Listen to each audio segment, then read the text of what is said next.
talking with me on In the Field in Outsound Presents channel. We're going to be talking to you about your musical background and about the band Surplus 1980 that's coming up and performing at the Outsound New Music Summit this year. Tell us a little bit about what got you started in the music and what your first experience in playing instruments was. Oh gosh, I won't get too much into it because it's kind of not interesting. I mean, it goes back since mid '80s when you're a kid who likes rock music and fueled by Hawkwind and whatever and Rush and even Marillion and stuff, and then you just kind of explore, and I was in a band called Havana Hedge with a couple friends in Livermore, and then eventually you kind of go on to other things where you explore.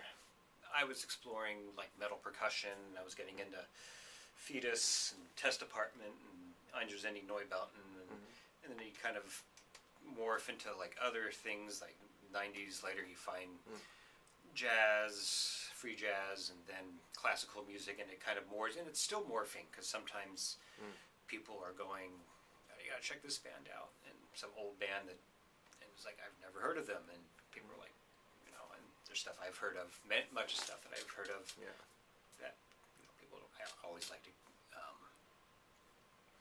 educating people to music that I think is important to hear. Right. So did you first start playing percussion, or were there other instruments? Well, I was interested in percussion, and then when I was doing this band, someone else played drums, so I played bass, and took lessons for a couple years before I just kind of I just really want to do drums. I have the bass. My friend is borrowing it. She has it somewhere in Berkeley, but I do crummily along with like guitar and any other instrument, can make sounds and play stuff. Sure. Before cramping up, if I've got like a nice Rickenbacker and a Univox, good old Univox. and my own quality. It's not a Gibson or Fender. I'm sorry, right. But I like it.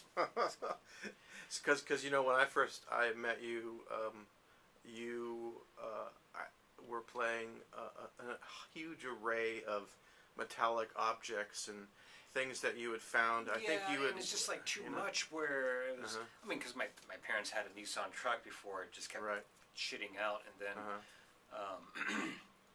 but we'd fill it with like oil barrels and sheet metal and long pipes, and it's easy when you're young, and then when you get older, it's just like destroying TV sets and and just like scrounging for like TV sets and stuff to destroy and keyboards, computer keyboards and whatnot. Yeah. Fluorescent tubes. You just destroying stuff, and it's not environmentally sufficient per se for one, and you just get tired and you discover sort of the Han Benick way of like, you just need like a baseball bat and a snare and just like do some neat implement stuff, and that's all you need, or a few toms, and I would bring a whole bunch array of stuff, and it'd just be doing too much at too little time.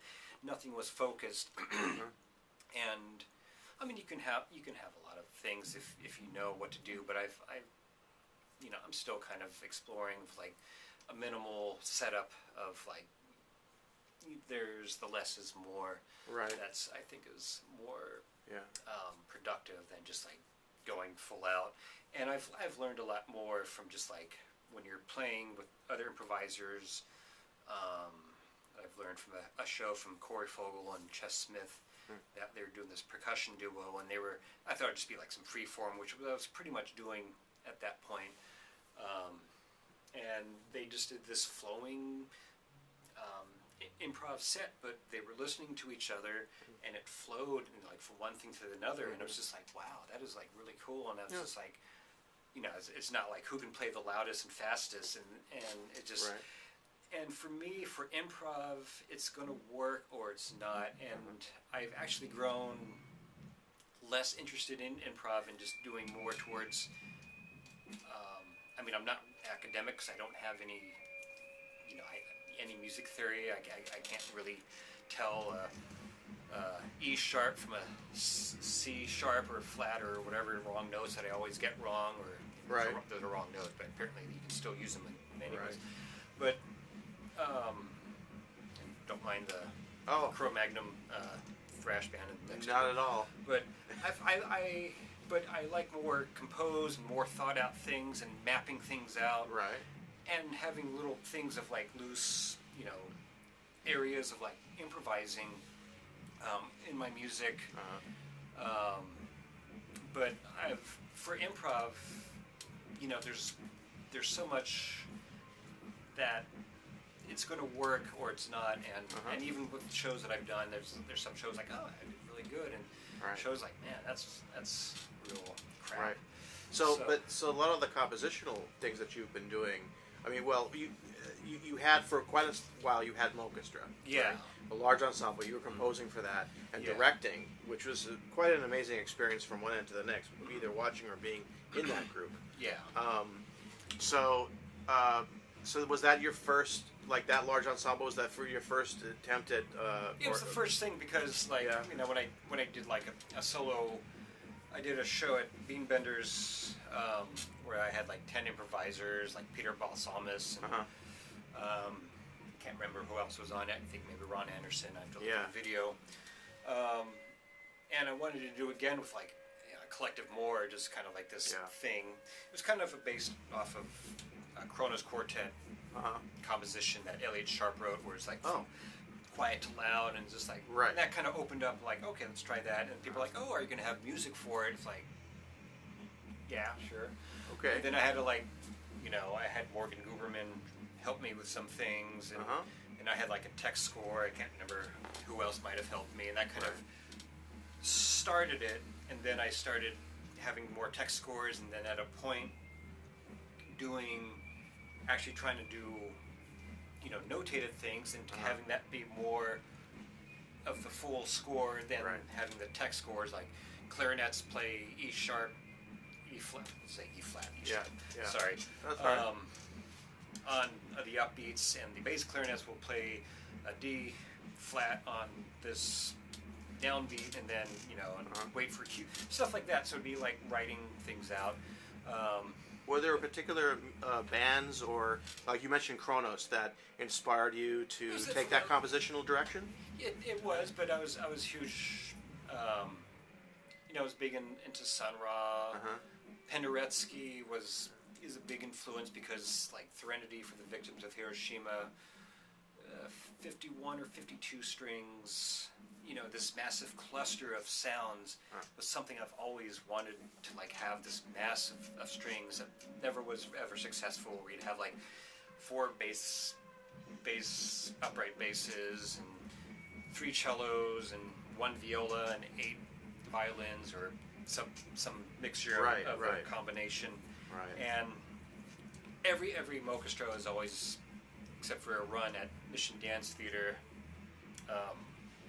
for 3 nights, that everything's always been kind of compromised. Yeah. Right. There'd be like a person who can't make it always, and you just kind of like have to like shift with it. Sure. And what I try to do now, it's kind of extending what Mokestra was with. I'm trying to exploring with the Staiano ensemble.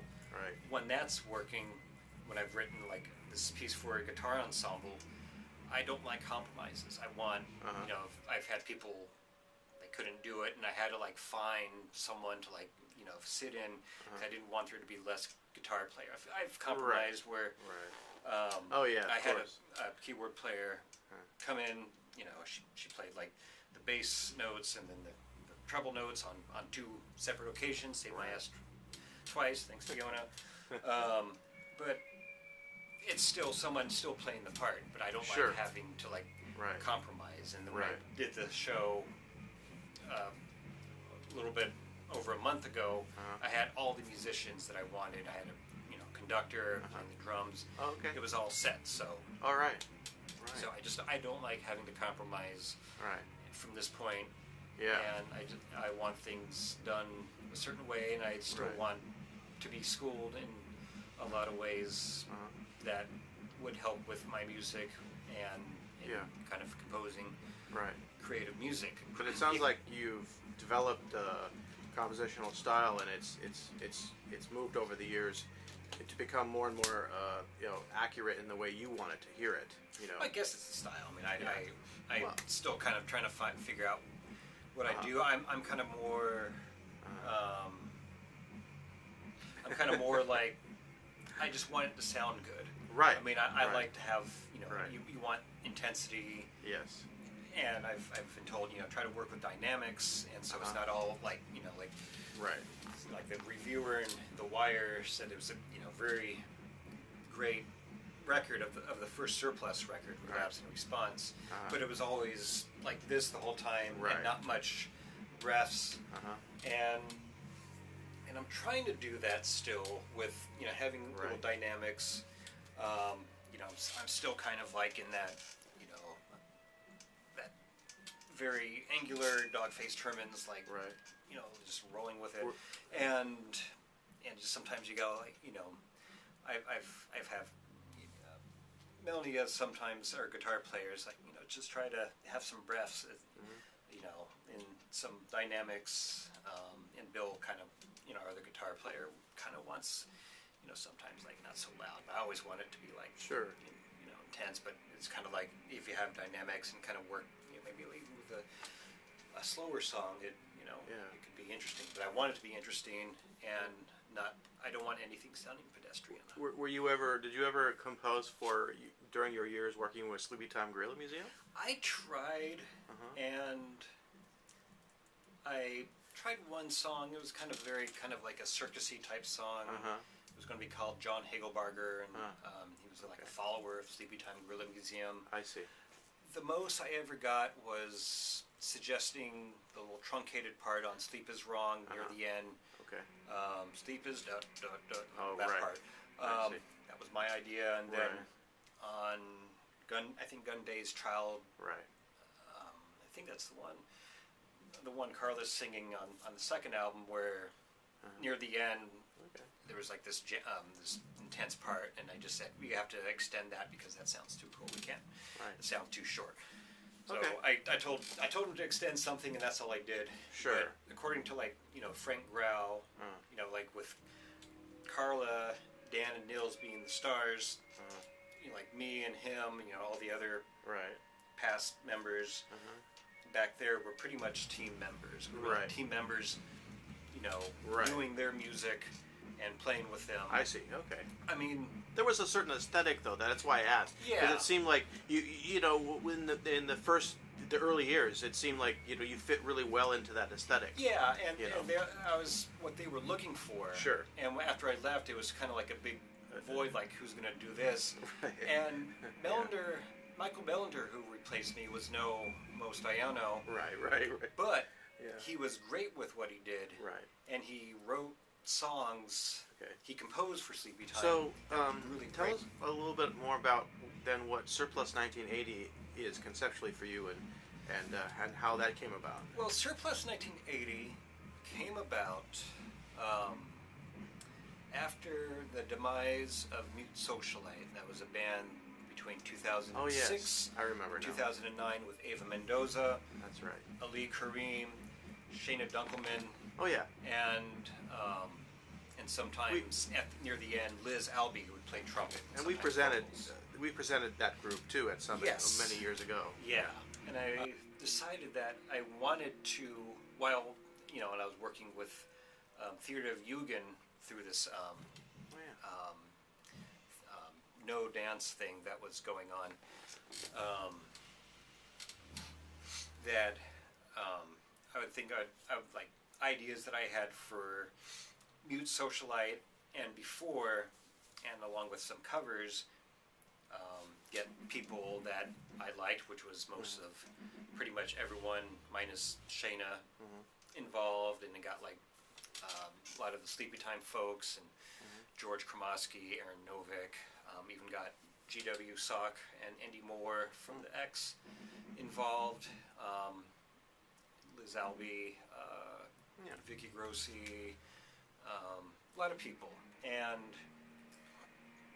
it was just like ideas of just like just doing all these things, these songs that I had ideas, and some of it was based off of Rock Lotto, which people would come together and, create songs for a one-time thing. Yeah. And there was one song that came out of that, and a lot of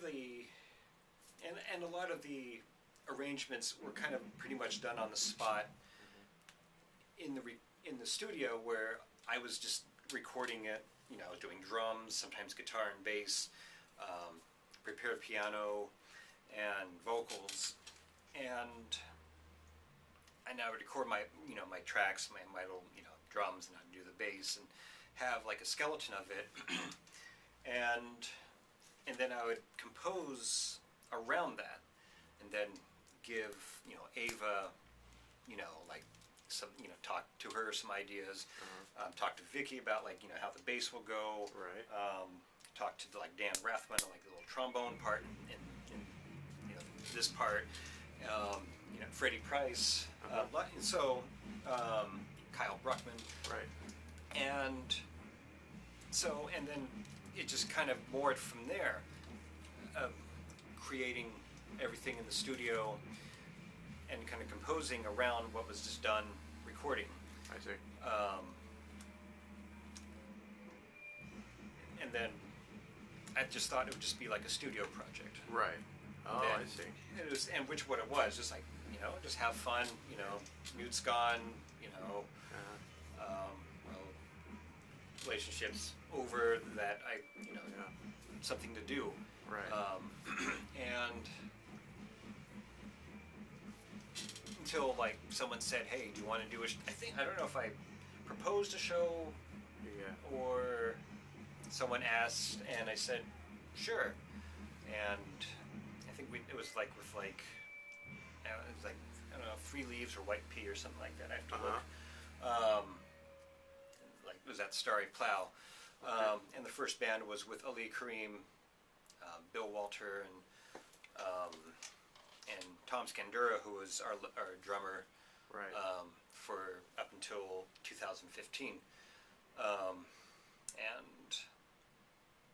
and Bill Walter has been our live guitarist since 2011, when it was first released, when the first album was released. Right. And then it's just kind of, I think, people asked again, like the Undercover Presents doing this Black Sabbath song, which was very kind of non-surplus style, wasn't really great. And then we had Melanie Murphy come, and then she was a member, and then I did a follow-up release, which is a mini album, Relapse and Response. Sorry, no. Arterial Ends Here, the 10-inch, which included lots of the same people, and then also then introduce Bill Walter and Melanie Murphy, Amanda Chaudhry, and a few recurring people, and Jordan Glenn. And how would you describe the music, though, that Surplus it's very 1980? angular. It's it's very driven from the influences of like the X, Dogface Hermans, Sure. The Fall, Diagram Brothers, Death by Milk Float. A lot of the I guess they would call, I think John Robb from the Membranes called Death to Trad Rock. And a lot of that kind of like very Beefheart noise, post-punk. Right. And not the post-punk that you would say of like Joy Division and Sure. And Echo and the Bunnymen or something, although they're great with the sound or whatever. But it's kind of like I was coming from like that more noisy part. Sure. Kind of like quirky side. Okay. Dawson.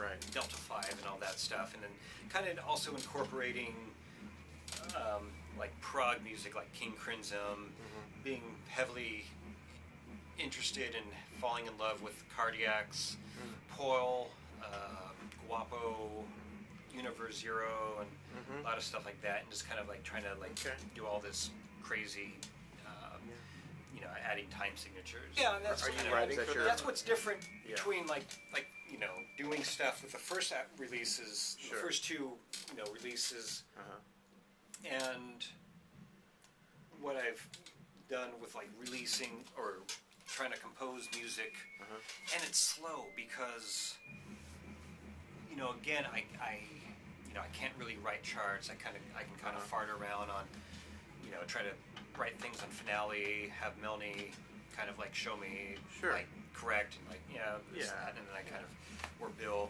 and Bill's the one who wants charts. I see. Like, and our drummer now, Mark Pino, and Melanie, and even our new bass player, H.L. Nelly from Naked Lights, prefer like my little. This is the pretty part that's played in 7/4. There you go.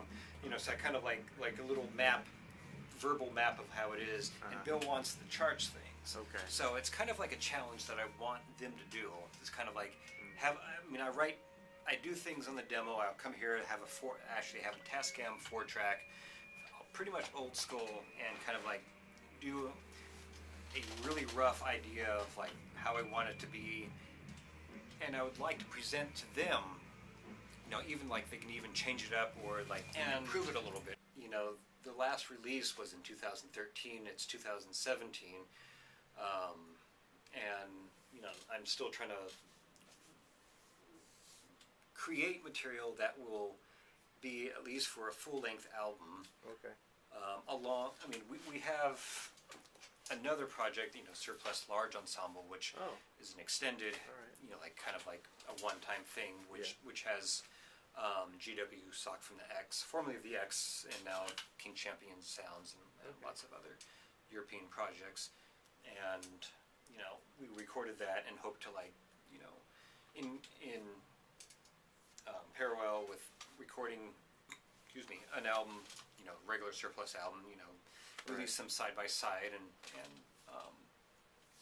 just have two things out. But it's So and there's challenges. and it challenges me because to try to like sing better because I'm trying to That's right. You're singing in this group, right? Like playing or whatever. Yeah. Are you other doing than- all the vocals, or? I do vocals, but I have Melanie and Nelly do vocals now, so we have 3. So now Great. I'm kind of like working more of like let's kind of like spread the vocals around, kind of like going back and forth. So with Nelly on board, I'm trying to like have like assigning vocal duties. Like we're writing a new song, we got Nelly now. Okay, now let's have a chorus. Now we can actually do things properly now. And I've so now I can like write new material where the stuff that we do is it would be something that would be strong, that would be going on an album. Sure. That could be the same live. Okay. The material that's ever been performed from Relapse and Response, other than maybe one song, I've never been pleased that it's performed live because there's always like something lacking that I felt like it could be like a lot better. And I'm hoping with like the band that we have now, that it's a unit that I want it to be serious in all ways. Are you doing music in this next upcoming performance? Are you doing music from your recordings, or is it new material, or both, or? It's there'll be like everyone's asking what's the set list, and I'll let them know by Saturday. But yeah, there will be like maybe like one from like one of each from Relapse and Arterial. Okay. And there's like a bunch of the material that we are playing that will go on the next album. Right. And we're working on a new song, which is like like our longest song, a 10-minute song. So. Okay. And. Great. You like wonderful. Prog, you have to have long songs. So. Well, sure. You'll have Prog does. plenty of time to play. Yeah. Yeah, it'll be great. Melanie, we're caught up in traffic, and we're like, let's do a trivia thing online, and I did a Prague one, and it was just like boring trivia, like this band Caravan did this album, which is the longest song on this album, and they give you the options. Adam Hart Mother was Pink Floyd's 1970 album. What was the longest song in that? So it was basically like a trivia of like, what were the longest song, and this is like, pretty like, so prog wankery. You set out to write a long song. I didn't expect, but it wasn't because of like prog. It was just like, it's like, oh, they're like this ideas and this ideas, and the ideas I come just like every idea that I do is just like slow because this new song is just like something I've been filling on guitar and other parts from over a year ago, and it just takes that while. I don't have that prolific of like just people can just crank out stuff and create just name anyone who can just like have a buttload of like musical butt plugs for like people to insert and enjoy, and and I'm just like, I mean, in all honesty, it's like, I might be slow in terms of like trying to like have material, and it's like rock bands, where you're in the 70s and 80s, they crank out album year after year under pressure from the record company. Sure. And but you don't and have then that sometimes kind of when they have a hit album, and then they want you to they want you to follow up. They want their next hit. Oh, you did pretty good with such and such. You want the same thing, and then you're under pressure, and you're like, and then it's not as good, and then so it many gets times less and you dropped, and then and if it takes a couple to a few years between albums, I just, like I said, I don't want it to be pedestrian. I want it to be good. Yeah. It reminds me of the old adage, the tortoise wins the race.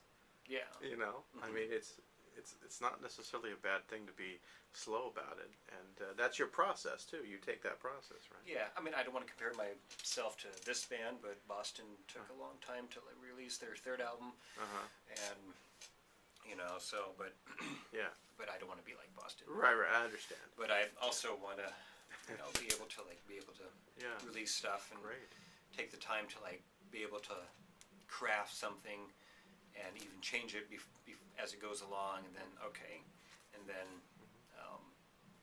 that's the way how it is. Well, that's wonderful.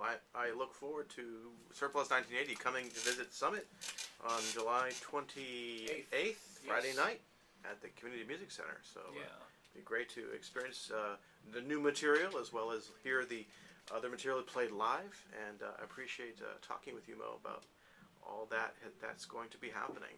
Well, thank you very much for interviewing me, and I appreciate it. Sure, no problem. All right. Oh great, the world's still here, and so is Surplus 1980. And my clever kitty came back home, so